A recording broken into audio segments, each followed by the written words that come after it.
Have you ever wondered to yourself why people, they set a goal, they set got a weight goal they want to hit, and they end up cheating on their diet? Who here wants to learn why people cheat on their diet? This is going to be a very interesting lecture. You know, and you can call it lack of willpower and this, that, and the other. I'll tell you why people, one of the main reasons why people cheat on their diet is because of this.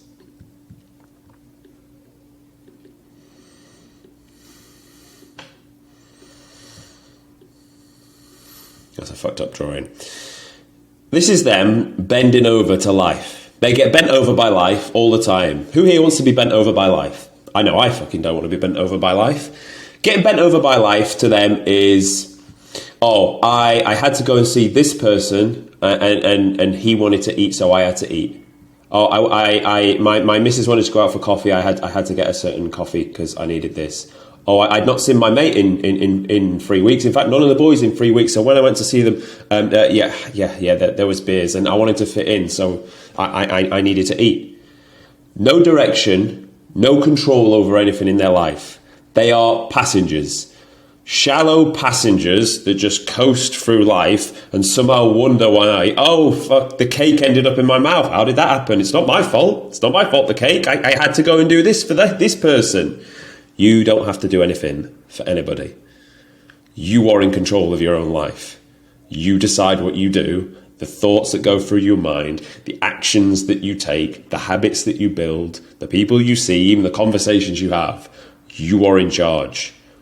You are the pilot. But too many people don't actually want to be the pilot. You know why? Because it hurts. It hurts to actually think and plan shit out. It hurts to plan shit out and think about what you're going to do the next day.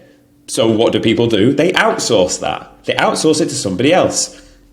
And this is why there's so many divorces. Because men fucking decide to outsource what to do and they let their woman choose. And then she gets drier than the Sahara Desert. Because women don't want to do that. Women do not want to choose what it is they do. They want you to choose.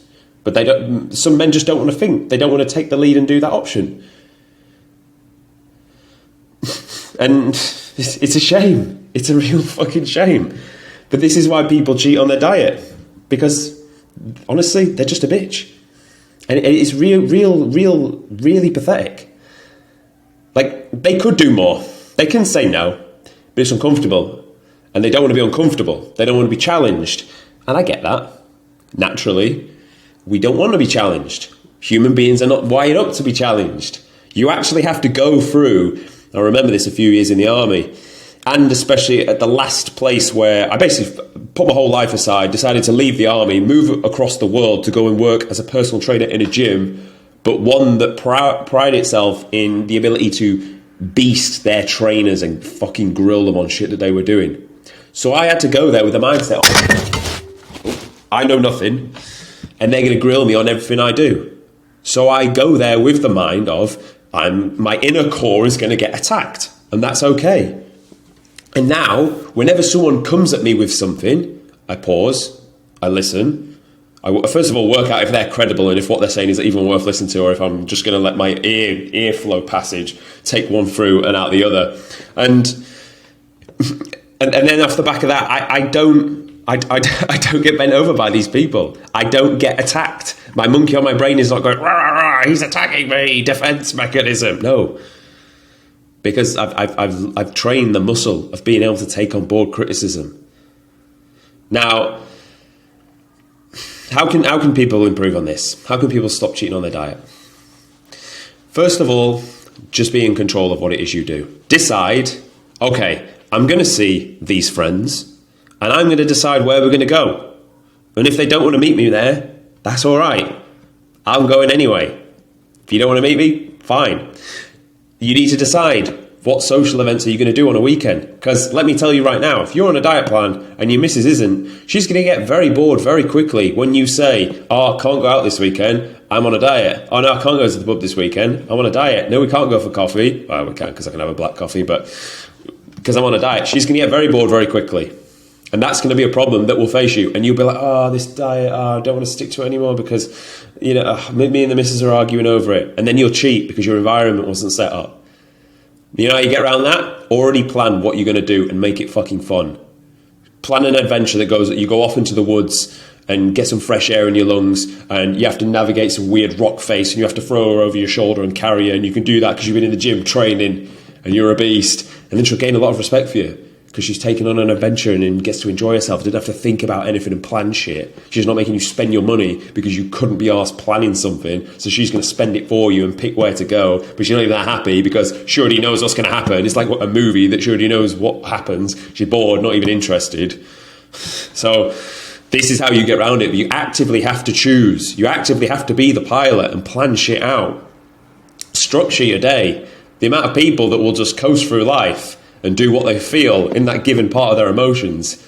Our emotions cannot be trusted. Very, very, very rarely can they be trusted. So the best way you get around this is to plan the next day. Plan the social event you're going to do. Write it out in the notes page on your phone. At this time, I will do this. And do it the night before, because if you do it the night before, you will have your best interests for future you. Have you got goals? Yeah, of course you've got goals. Are they quite high? I bet they are quite high, because you know what is best for the ideal version of you. You already picked that. Now, if you were to do what is best for the ideal version of you right now, in the middle of the day with no given thought, you will not do it. It'll be, I'm a bit tired. I'm just going to lie on my bed for 30 minutes. You won't do the work. You won't make the best choice. You won't make the sacrifice. You'll think, I'll do it tomorrow. So your best bet is to be the pilot in your life, to structure the plan the night before. So when you tip up the next day, you can be the passenger because you can blindly follow your own advice the day before. So that is literally all the points I wanted to mention on why people cheat on their diet. It's because they get bent over by life. And it's sad, really. It is really fucking sad when I think about it, because it's just a lack of awareness. It's honestly just a lack of like them deciding. It's just a mindset shift. The people that don't get bent over by life are the people that decided they're not going to get bent over by life. And they position themselves accordingly, act accordingly. But when people just submit to the world and be like, it is what it is, no, it isn't. It is what it is. You decide how it is. Why does someone else get to decide? It's a sad way to live life. So, action points. Write out what you're going to do the next day. If you're on a diet and you're trying to uphold a relationship, plan for some fun shit that doesn't involve grilling calories through your face.